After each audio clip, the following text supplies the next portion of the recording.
ఖమ్మం జిల్లా బురాన్పురంలో ఓ దారుణ ఘటన చోటు చేసుకుంది. తండ్రి, పెద్ద కూతురు అత్యంత కిరాతకంగా చంపబడ్డారు.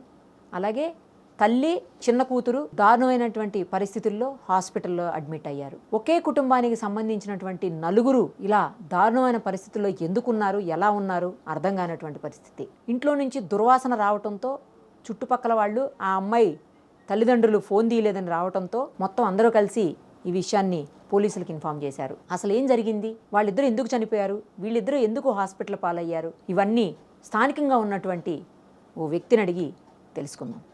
నమస్తే అండి సతీష్ గారు, అసలు ఏం జరిగిందండి, ఎందుకు చనిపోయారు? తండ్రి 2 రోజుల క్రితం చనిపోయాడు, కూతురు నిన్న చనిపోయిందని చెప్తున్నారు. ఇంకో భార్య, ఇంకొక కూతురునేమో ఈరోజు హాస్పిటల్ అడ్మిట్ అయినటువంటి పరిస్థితి. భార్యాభర్తల మధ్య గొడవ జరిగింది, అందుకే ఇలా అయిందని చెప్తున్నారు. అసలు ఏం జరిగింది? మీరు చుట్టుపక్కల స్థానికంగా ఉంటారు కాబట్టి మీకు తెలుస్తుంది. ఏం జరిగింది? ఫస్ట్ మీరే చూసారని కూడా అంటున్నారు. అసలు అయితే మేడం, నిన్న అంటే 2 డేస్ బ్యాక్ నుంచి తల్లిదండ్రులు ఫోన్ చేస్తే అమ్మాయి ఫోన్ ఎత్తట్లేదని వాళ్ళ అమ్మాయి వాళ్ళ తల్లి, తండ్రి, అమ్మాయి వాళ్ళ తమ్ముడు ముగ్గురు ఇంటికి వచ్చారు. ఓకే. 6:30, 7 ఆ ప్రాంతంలో వచ్చారు అమ్మాయి వాళ్ళ తల్లిదండ్రి, తమ్ముడు. అయితే తలుపులు ఎంత కొట్టినా తలుపులు తీయట్లేదు, ఇంట్లో నుంచి స్మెల్ వస్తుందని నాది ఆపోజిట్ ఇల్లే తనకి. Okay okay. ఆపోజిట్ లో అయ్యేలోపు కొంచెం రండి అయ్యా, మరి అమ్మ ఇంట్లో నుంచి అది స్మెల్ వస్తుంది, తలుపు తీయట్లేదు, ఎంత డోర్ కొట్టినా నాకు భయం వేస్తుంది అది ఇదని అనే లోపు నేను పోయి చూస్తే కిటికీలోంచి చూసే లోపు చిన్న పాప ప్రాణ భయంతో కొంచెం కన్ను కొట్టుకుంటా బయటికి చూస్తుంది. ఓకే. మేము అప్పటికి 100 డయల్ చేసినాను. మన పోలీస్ వాళ్ళు వచ్చారు, 2 టౌన్ కానిస్టేబుల్ వచ్చాడు, బీట్ పార్టీ కానిస్టేబుల్.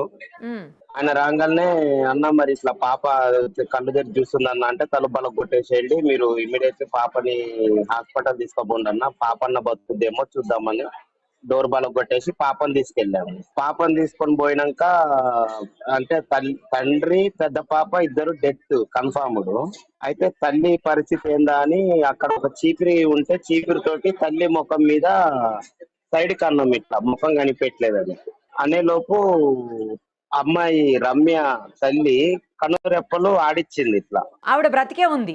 కనురెప్పలు ఆడిచ్చే లోపు కానిస్టేబుల్ గారు ఏం చేశారంటే, అన్న మరి రమ్య కూడా బతికే ఉందన్న, కొంచెము ఈ అమ్మాయిని కూడా హాస్పిటల్ తీసుకెళ్దామన్నా అంటే 108 చేస్తే ఒక 10 సార్లు చేస్తున్నాము. 108 వాళ్ళు రెస్పాండ్ కాకుంటే అమ్మాయి వాళ్ళ తమ్ముడు అప్పి ఆటో 7 సీటర్ ఆటో తోలుతాడు అమ్మాయి వాళ్ళ తమ్ముడు. ఓకే. పాపని అదే ఆటోలో పాపని పంపించాను ఆల్రెడీ. అయితే మళ్ళీ అబ్బాయికి ఫోన్ చేసి, అరే నాయన మీ అక్క కూడా బతికే ఉన్నది, కండ్రెప్పలు ఆడిస్తుంది, అర్జెంట్ గా వెనక్కి వచ్చేస్తే నీ అక్కని పాపని ఇద్దరిని హాస్పిటల్లో జాయిన్ చేద్దామని మళ్ళీ అబ్బాయిని వెనక్కి పిలిపించి అదే ఆటోలో అమ్మాయిని, చిన్న పాపని, తల్లిని గవర్నమెంట్ హాస్పిటల్ పంపించాం. గవర్నమెంట్ హాస్పిటల్ పంపించాక ఈ ఇక తండ్రి చనిపోయి ఉండడం, రక్తపు మడుగులో ఉన్నాడు అబ్బాయి. పోలీసు వాళ్ళు వచ్చారు, ఫోరెన్సిక్ పోలీసు వాళ్ళు వచ్చారు, అక్కడ క్లూస్ టీమ్ వాళ్ళు వచ్చి విజువల్స్ తీసుకున్నారు మొత్తం. అయితే మేడం, నిన్న ఈ చనిపోయిన వ్యక్తి భార్య రమ్య అనే అమ్మాయి మాకు మార్నింగ్ 10కి ఇంట్లో అంటే బయట కనపడ్డది రోడ్డు మీద. ఓహో. ఓకే. అప్పుడు అప్పటికి భర్త చనిపోయిండు, పెద్ద బిడ్డ చనిపోయింది, పాపని ఇంట్లో పెట్టి చిన్న పాపని 9కి బయటకు వచ్చేటప్పుడేమో మా అమ్మకి కనపడ్డది, 10కి ఇంటికి వచ్చేటప్పుడు నాకు కనపడ్డది. అప్పటికి అమ్మాయి కొంచెం భయం అంటే ఫేస్ ఎక్స్ప్రెషన్ కనపడుద్ది కదా, కొంచెం భయం ఉంది, ఇదేంటి అమ్మాయి రోజు యాక్టివ్ ఉంటది కదా ఇట్లుంది ఏందని అప్పటికి నాకు కొంచెం డౌట్ ఉండే. మళ్ళీ తర్వాత 11కి ఏం చేసింది, ఇంటి పక్కన ఇప్పుడు ఈ చనిపోయిన వ్యక్తులు ఇంటి పక్కన ఇద్దరు లేడీ రిటైర్డ్ ఎంప్లాయీస్ ఉంటారు, ఫ్యామిలీ భార్య భర్తలు ముసలోళ్ళు.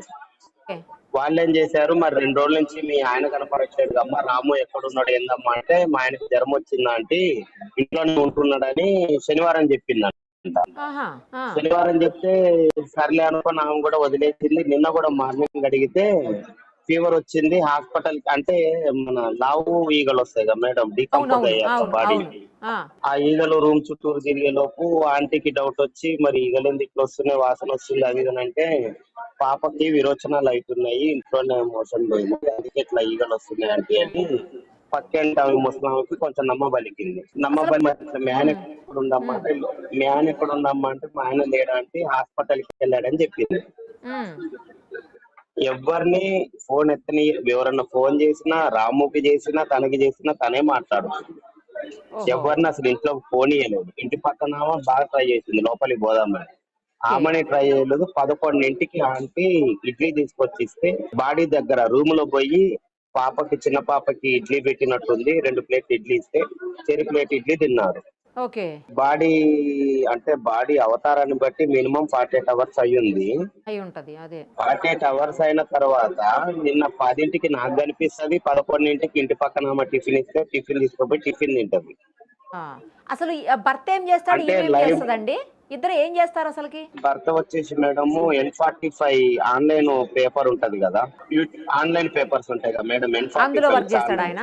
అందులో జిల్లా ఇన్ఛార్జ్ అబ్బాయి ఓ, రాము. ఈమెం చేస్తుంది? అమ్మాయి హౌస్ వైఫ్ మేడం. ఇది రెంట్ హౌసే? Rent house. మా ఇంటి ఎదురుగా రెంట్ వచ్చేసి వీళ్ళు 4 years అవుతుంది. పిల్లల వయసు ఎంత ఉంటదండి? పాప వయసు, పెద్ద పాప వయసు, చనిపోయిన పాప 5 years మేడం. ఇప్పుడు ఉన్న పాప? చిన్న పాపకి 3 years. అసలు ఏం జరిగి ఉంటుందని మీరు అనుకుంటున్నారు? అదేదో గొడవ కూడా అయింది ఇద్దరి మధ్యన అని కూడా ఏదో న్యూస్ వస్తుంది, నిజమేనా? అది ఏం జరిగి ఉంటుంది అసలు?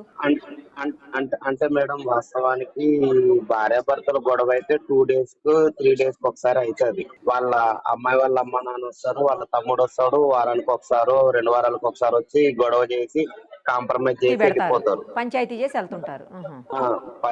పంచాయతీ చేసి. అంటే వాస్తవానికి ఎప్పుడు గొడవైనా అబ్బాయి వాళ్ళ అమ్మ నాన్న రాలేదు, అమ్మాయి వాళ్ళ అమ్మ నాన్నే వచ్చారు. అంటే ఎక్కడండి? మొత్తం ఇక ఖమ్మంలో అమ్మాయి ఎక్కడ సైడే వీళ్ళు మొత్తం. ఉండేది? మేడం వీళ్ళు వచ్చేసి బురహానపురం బొడ్రాయి సెంటర్ మేడం. ఆహా, ఓకే. బొడ్రాయి సెంటర్ దగ్గర 4 years అవుతుండే వీళ్ళు వచ్చి. అప్పటి నుంచి మీరు అయితే అబ్జర్వ్ చేస్తూనే రీసెంట్ ఉంటుంటారు కదా? అబ్జర్వ్ చేస్తున్నా వీళ్ళని. ఫ్యామిలీ ఇష్యూస్ అవుతున్నాయి మేడం. 2 days కో 3 days కో ఒకసారి కొట్టుకుంటూ తిట్టుకుంటూ పెద్ద పెద్దగా అరుస్తారు, పిల్లగాళ్ళని కొట్టడం, మళ్ళీ తెల్లారి బాగానే కలుస్తారు. అంటే షాపింగ్ లో పోతారు, రెస్టారెంట్ లో పోయి తినేసి వస్తారు, పిల్లగాళ్ళని బాగా చూసుకుంటారు. మళ్ళీ ఈ సంవత్సరమే, పోయిన సంవత్సరం పాప యూకేజీ జాయిన్ చేశారు పక్కనే శ్రీ చైతన్య స్కూల్లో, చనిపోయిన పాప.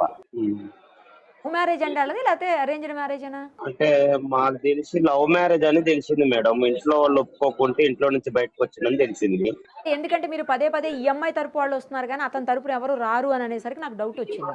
అందుకే నేను అనుకున్నా, నేను నైట్ కనుక్కున్నా ఇది. ఇంట్లో అబ్బాయి వాళ్ళ ఇంట్లో గొడవ పెట్టుకొని ఈ అబ్బాయి ఇటు వచ్చేసాడు. ఇక మాక్సిమం నేను చూడంగా అయితే 4 years లో అబ్బాయి తరపు వాళ్ళు ఇంటికి రాలేదు. అదే ఇద్దరి మధ్యన గొడవ జరిగి ఏదన్నా జరిగి ఉండొచ్చు తప్పించి బయట నుంచి ఎవరన్నా వచ్చి ఏమన్నా చేసింది అయితే కాదు. అంటే మేడం అబ్బాయి అజం ఉంటాడు, 6 feet ఉంటాడు అందాజా, కొంచెం లావు ఉంటాడు. అబ్బాయిని అమ్మాయి ఒక్కతే చంపే బాడీ అయితే అమ్మాయిది కాదు. మా అంచనా, నా డౌట్ అయితే 3rd person ఎవరో ఒకరు ఉన్నారు. అయితే మాకు ఇప్పుడే తెలిసింది ఏంటంటే అమ్మాయి కూడా నిన్న ఏదో మందు తాగింది అనుకున్నాం గానీ తను మందు తాగలేదట. మన పిల్లలకు సర్ది టానిక్ ఇస్తారు కదా, సర్ది టానిక్ ఓవర్ డోస్ తాగేలోపు కొంచెం మైఫిల్ వచ్చి నిద్ర మత్తు వచ్చింది అమ్మాయికి, అంతే తప్ప అమ్మాయి కూడా అది పొద్దున ఎప్పుడో దాగింది కాదు. మార్నింగ్ నేను చెప్పా కదా, మార్నింగ్ 10కి కనపడ్డదని. మార్నింగ్ 10కి అమ్మాయి 3 ఏళ్ల పాప ఉంది కదండి, ఆ 3 ఏళ్ల పాపకు కూడా గాయాలు ఉన్నాయా ఏమన్నా? అంటే నిన్న మేము పాపను బయట తీసినప్పుడు ఇక్కడ నుదురు కాడ బ్లడ్ ఉండే మేడం. ఓహో. మేము ఆ బ్లడ్ చూసి అయితే వాస్తవానికి అమ్మాయిని కూడా కొట్టింది అనుకున్నాం కానీ అలా పాప ఫోటో చూస్తే హాస్పిటల్లో తలకాయకి ఒంటి మీద అసలు ఎటువంటి గాయం లేదు.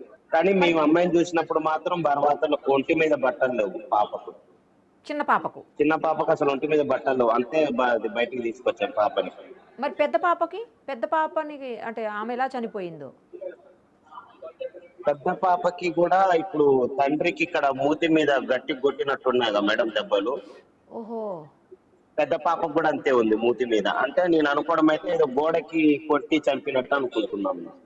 అయితే మీరు అన్నట్లు ఇంకెవరో ఉండాలి. ఉన్నారు మేడం, ఎందుకంటే అమ్మాయి చంపేంత, అబ్బాయిని చంపేంత బాడీ అమ్మాయిది కాదు.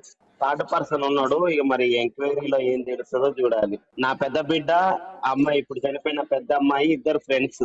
వాస్తవానికి మా పిల్లగాళ్ళు అమ్మమ్మ గారింటికి పోయారు సెలవులు ఇచ్చారని.